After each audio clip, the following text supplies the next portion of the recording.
Thank you, breath of life. Thank you, spirit of life. Thank you, Most High. Amen. Well, good morning. Look at you, and I'm looking at you online. Look at you. Look at you. Wow. Wow. How you doing? Good? All right. Better question, how are you breathing? Can you still taste and smell, or is anyone waiting for that to come back? Can you get a good breath? This virus that we've experienced and we are still in, COVID-19, physically has been known for attacking the respiratory system, particularly the lungs. And I just want to take a moment and never forget, we honor the lives of those who actually lost their breath and left this life. But some, both psychologically and emotionally, have felt like they couldn't get a good breath. And some of you may recognize the inspiration for the title of my message today. It's one of the sayings for which Reverend Jesse Jackson Sr. is known. Many of you know he was in Tulsa for several days to commemorate the race massacre. And he was here as a presence and influencer of not just civil rights, but economic justice.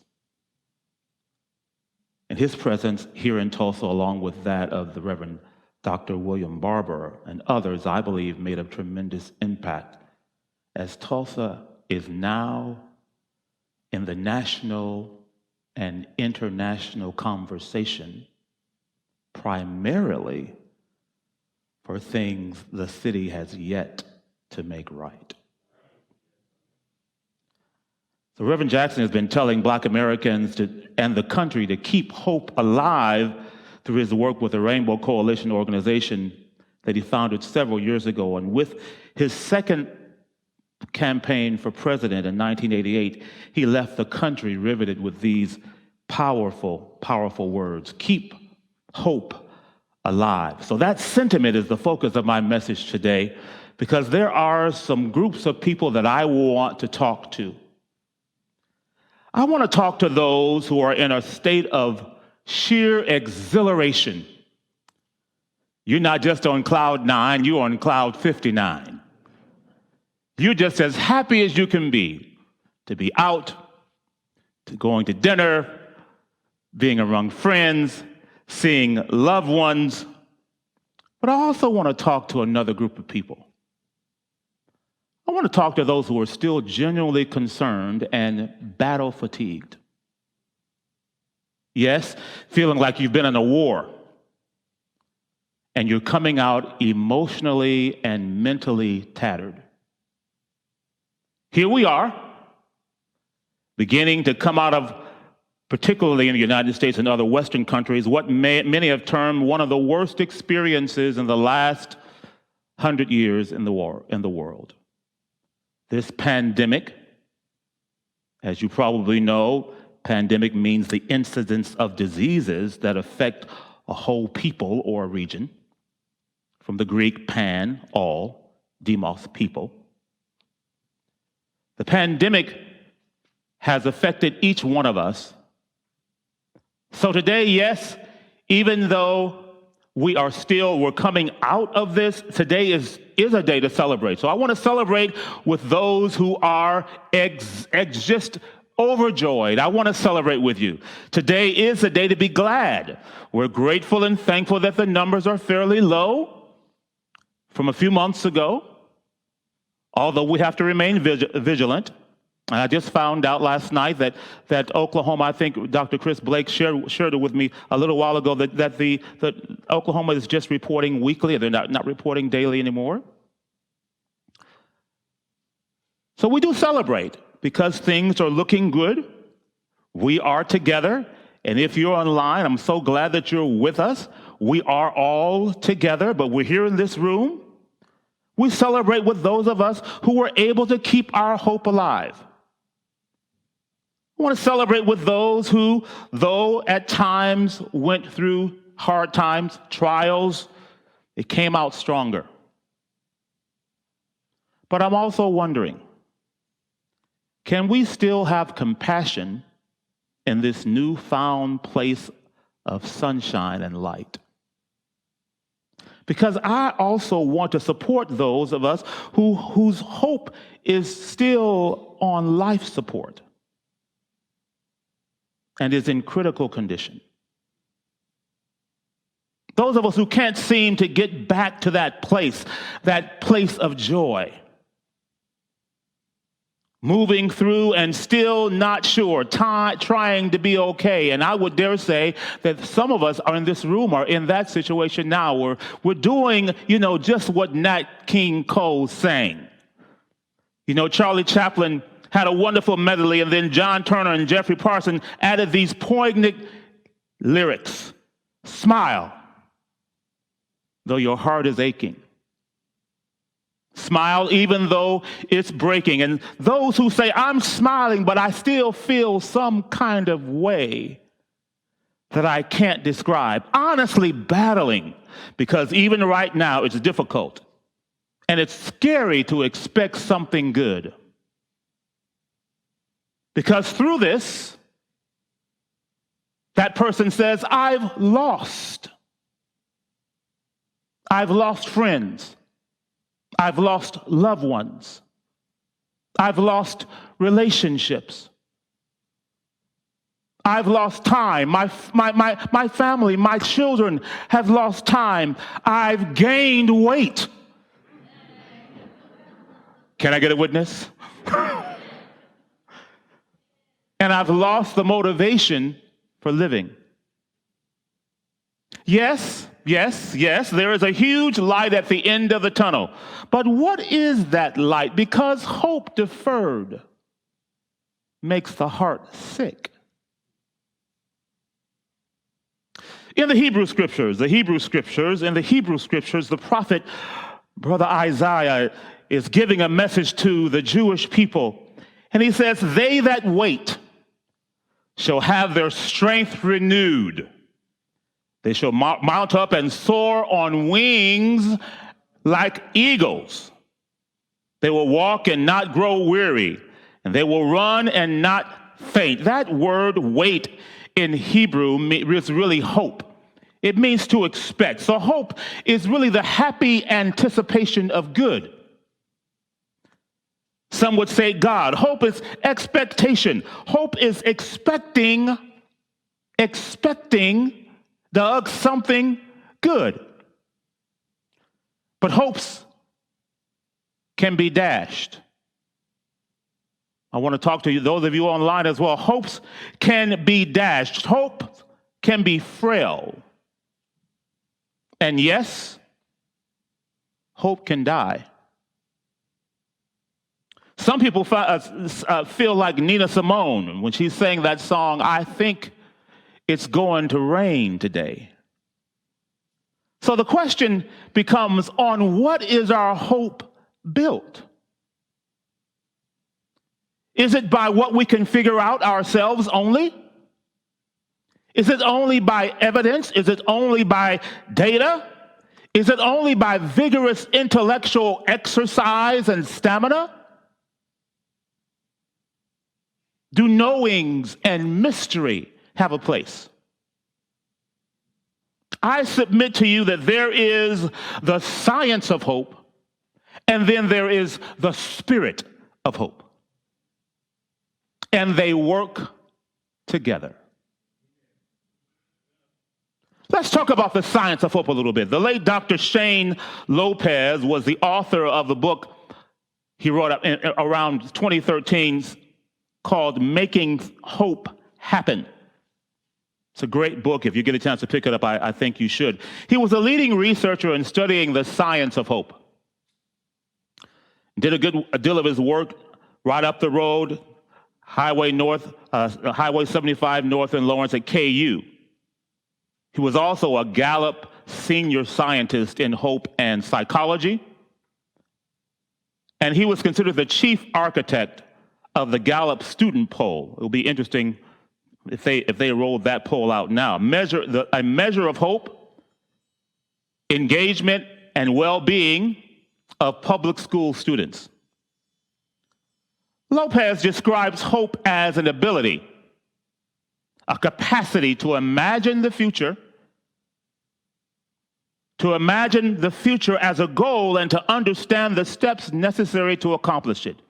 He says how we think about the future determines how well we live our lives. People can go from thriving to suffering and back to thriving. Dr. Lopez helps us understand that there is a difference between optimism and hope. There is a difference between optimism and hope. Optimism is thinking that the future will get better and that the future will be better than the present. Hope is different. Hope is thinking that the future will be better and that I have a role in making it so. He shares with us the hope cycle, which includes goals, agency, and pathways. Goals, agency, and pathways. Goals, or what he calls future casting, is the most essential skill. It's the big idea. It's imagining one's life in 1, 2, or 5 years. How do you see your life? Where one is right now, where are you, where am I, where are we in our future cast on a scale of 1 to 10? So kind of rate yourself. Where am I thinking about my future? Hopeful people see that their future is going to be better than their present. And then he says agency. Agency is about the individual knowing that I have a role. I can take confidence in the fact that I can do something about where I am. And I can move to the next place. I have the power to make a change. And then number 3, pathways. And he emphasizes that there are multiple pathways. And very important, that when we are going toward our future cast, what we visioned for ourselves, that there will be obstacles. There will be obstacles. And knowing that there are going to be obstacles, and even having to take one or more paths in the pursuit of what we desire, helps us to think about how we are walking on those roads. It may not always happen the way we think it will. And believe me, even with the pandemic, I know we are rejoicing, I'm rejoicing as well, but it may not happen the way we think it will. Can I just say that? We have to be honest about that.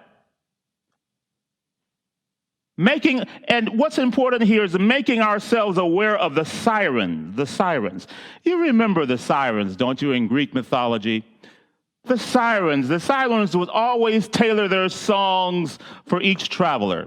trying to get them off course. If the traveler listened to the beautiful song, they could also get them off course, and they could bring them down to where they were. They would seduce you according to your own personal weaknesses. So as we're taking our pathway to be aware of the sirens, something that would distract us, something that would seduce us and allow our weaknesses to take us over. And if we're aware that obstacles are there, whatever our expectation is, it helps us to be prepared for certain setbacks. So I ask you, what are your personal hopes? Have you taken time to futurecast? What about your confidence level? Realizing also that the path that we start on may not be the path on which we finish. That there will be disappointments.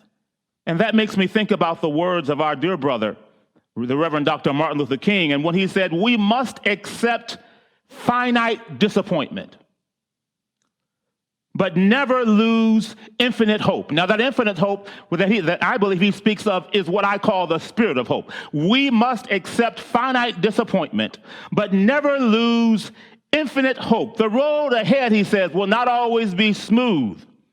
There will be inevitable setbacks here and there. There will be moments when the buoyancy of hope will be transformed into the fatigue of despair.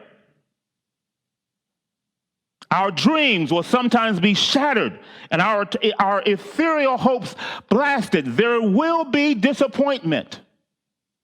Can I be real this morning? There will be disappointment, but we still will get there. I love what our dear sister Maya Angelou said. We may encounter many defeats, but we must not be defeated. The spirit of hope I want to share with you this morning, I believe, is the foundation of hope. And I contend that our hope has to be built on love. Love is the spirit of hope. Our hope must not only be constructed on what we can see, but on what we cannot see. Our hope has to be built on what makes us whole, what truly integrates us, what puts us back together.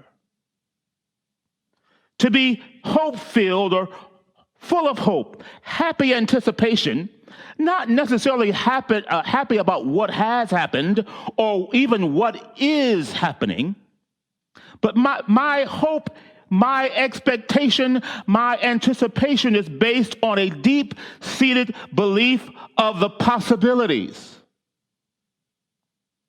And no, listen, beloveds, listen to me. No. What are some other languages what are the word no for some other languages? Just call them out. What is it? Niet. What else? True. 9. No. It's not always easy. Hear me now. Hope, hear me. Hope is not for chumps. Hope is not for, excuse my language, hope is not for suckers. Can I be real? Hope is not for fools. Hope is not for numbskulls. Hope is not just some petty or pretty concept that brings small results. Hope is for the brave and those who want to be brave. Hope is the strength in the midst of tragedy. It stretches across the chasms of disappointment to the visions of joy. Our personal and familiar hopes. So I'm asking you, what is your hope for your life and for your family's life? What is our collective hope for Tulsa, for Oklahoma, for the nation, for the world? Reverend Barbara just mentioned so many of the things that are happening in the world right now. What is our hope for the world? What is our hope for the United States? Because there is the presence of struggle and pain. And whenever I speak, I like to be real in what we're facing. It's not just the exhilaration. It is the reality of mental and emotional turmoil and anxiety that people are facing, even at this moment. So in our existence is the real presence of struggle and pain and loss. Pain is both a signal and a teacher.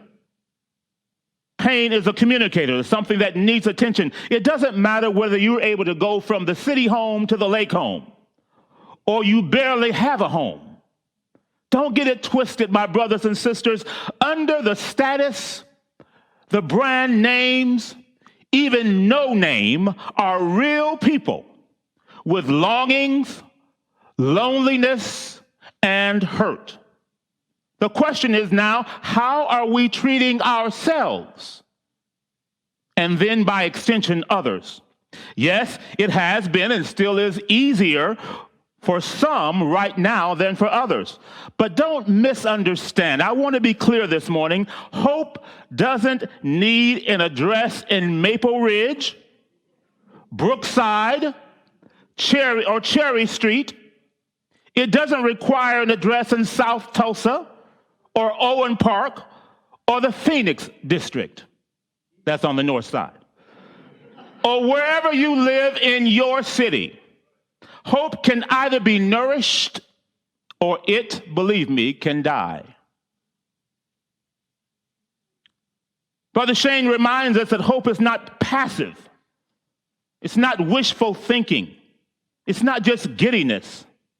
And that's why I love that scripture I shared with you before when the prophet Isaiah was talking. He said, they that wait, they that hope shall have their strength renewed, mounting up as an eagle and soaring, walking and not growing weary, running and not fainting, while hoping we're making things happen. Yes, at this moment in history, there have been so many things that are happening. That doesn't mean that we have just no agency at all. We have something that we can do. Now, I don't usually ask the entire church to talk back to me, but I'm going to ask you to say something with me. Just say, I have something that I can do. And then the last thing I want to say, as I'm just about finished, is that Brother Lopez says that we can also model hope. So those of us who are filled with hope, we can model hope. We can care enough to support others. And then we can be super empowered, being a hope-filled individual who believes that the future can be better than today. And yes, I do agree with Brother Paul, speaking of Abraham, the Jewish patriarch. He says, who against hope believed in hope. So hoping against hopes, because sometimes we're in a place where we have to hope against hope, hope with little reason or justification at all. That, my brothers and sisters, I believe is the spirit of hope, not optimism, but hoping based on something larger than all of us. And yes, Sister Emily Dickinson honed in, I believe, on the spirit of hope when she said, hope is the thing with feathers that perches in the soul and sings the tune without the words and never stops at all. Hope chooses to keep on singing. Hope chooses to keep on singing. Hope sings on. How can I keep from singing? No storm can shake my inmost calm, while to that rock I'm clinging, since love prevails in heaven and earth. How can I keep from singing? Those who came before me, listen, my ancestors knew something about hoping against hope. That's the reservoir from which James Weldon Johnson wrote in the second verse of the Black National Anthem. Listen to this. Stony the road we trod, bitter the chastening rod, felt in the days when hope unborn had died. What do you do when your hope has died before it's born? What do you do when your hope is stillborn? That's when through the tears I choose to trust what I cannot control. I choose to believe because Johnson continuing said, we have come over a way with tears that has been watered. But we don't stop there. Out from the gloomy past, and some of us may feel like our past these last 15 months have been gloomy. Out of our gloomy past, still now we stand at last where the white gleam of our bright star is cast. There is joy coming in the morning. I came to tell you today that hope will not make you ashamed. Don't be ashamed to hope. Don't be ashamed to hope and to try again. Don't be ashamed of your expectation of good things, because hope will not make us ashamed. Why? Because love, that's the spirit of hope, is spread abroad in our hearts. Because of hope, we do not give up. We do not faint. We can't lose hope. We won't let hope die, because hope is the open door for our healing. Who told you that it couldn't be done?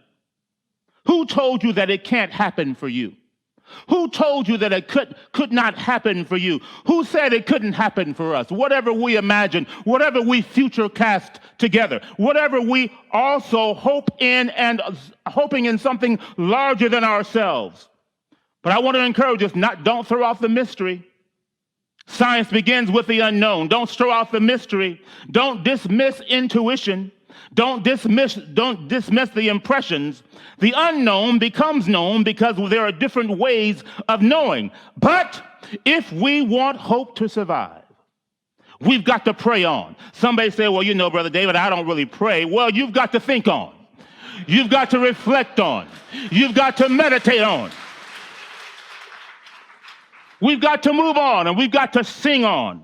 Why? Because we know there is a love. I wish I could get some help right here. There is a love. There is a spirit. There is a power that would hold us and lift us up where the white gleam of our bright star is cast. So if you've been happy, I want to celebrate with you. If you've been hopeful already, I want to celebrate with you. That's great. We're going to strengthen and listen and care for others. But if you've been struggling, I want you to know that we see you. We see you. We see you. You're saying to yourself, it seems like I should be happy, but I'm not. I'm talking to you. I'm talking to you. I'm speaking to you, to the one who's still afraid to come out of your house. You're still ordering groceries online, not because it's convenient, but not because you just want to. Because right now, where you are, you have to. I want you to know that we see you. And if you're in this room, together we see you. Spirit sees you. And yes, Spirit is holding you. Love is holding you. You're the one whose expectation is on a ventilator. Your hope is on life support. You're saying inside yourself, I'm still in grief. I'm still in pain. I'm trying to be the one I used to be. I used to be the life of the party, but it's not there. I'm trying to come out. I'm trying to come out. I'm still trying to hope. These last 15 or more months have literally traumatized me. And then some of you are sitting in this room today, and you have the mask on, so we can't see your smile, but your eyes are still dim because you're still traumatized from the last 15 months. I want you to know that as a group of people, as a church, we see you. We see you. We see you. If you're in the physical room or this digital room, I just want you to take a couple of steps. If you're online, and if you need some pastoral care, you need some pastoral support, if the hosts will put the number for the pastoral care in there, so we want to connect with you. We want to pray with you if that's what you want, and we want to hear you. And if you're here in this room, because I know there are some people here in this room who are in that situation, please let us know who you are, because so we can help you. I believe that we can be lifted and take a step. And I'm hoping that each of us will say, I'm going to let the sadness go. And through the tears, through the pain, through the discomfort, I'm going to make a choice to hope. I'm going to encourage you today to look into someone's eyes and really see them. Really see them. Let's be contagious with hope. Not antagonistic, but contagious. Let's have a positive virus. How about that? The happy anticipation of good. I want to leave you with the words of what has been called the weeping prophet. Jeremiah. Because if we want hope to survive, we've got to pray on. The weeping prophet Jeremiah said, here it is, I know the plans I have for you, plans to prosper you. So there is a good future for us, and not to harm us. Plans to give us hope and a future. Tavis, I wish you would help me with this. If we want hope to survive in the world today, every day, we have some things to do. Let's keep hope alive. Thank you for joining us. For 100 years, All Souls in Tulsa has been a beacon of this free faith. We offer our services and programs freely online for all those who are interested. You can help us to do this by making a one-time gift today or a reoccurring pledge. We really appreciate you joining us and being a part of helping us make All Souls in Tulsa what it is. Thank you. We want hope to survive in this world today. Then every day we've got to pray on, pray on, pray on. If we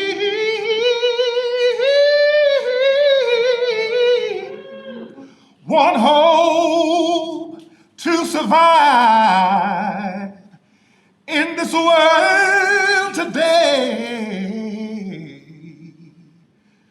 then every day we've got to pray, pray, pray, pray, pray, pray, pray on. If we want hope to survive in this world today, we've got to every day we've got to walk on, walk on. If we want hope to survive in the world today, then every day we've got to walk on. If we want hope to survive in the world today, then every day we've got to work on. If we want hope to survive in the world today, then every day we've got to work on. If we want hope to survive in the world today, then every day we've got to move on. We want hope to survive in the world today, then every day we've got to move on. If we want hope to survive in the world today, we've got to march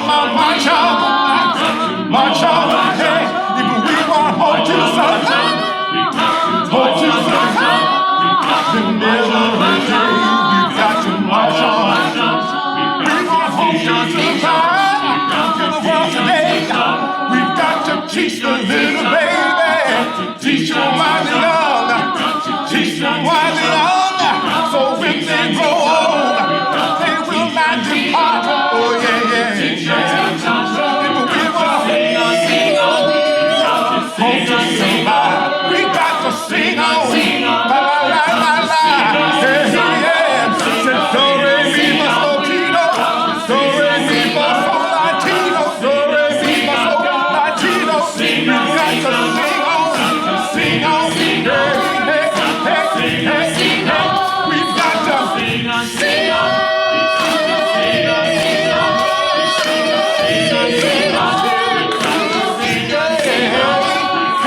Keep on singing, hey, sing on, can you sing on, sing on, can you sing right there, can you sing unto the Lord, can you sing on, hey, we're gonna sing on, hey, we're gonna sing on, hey, we're gonna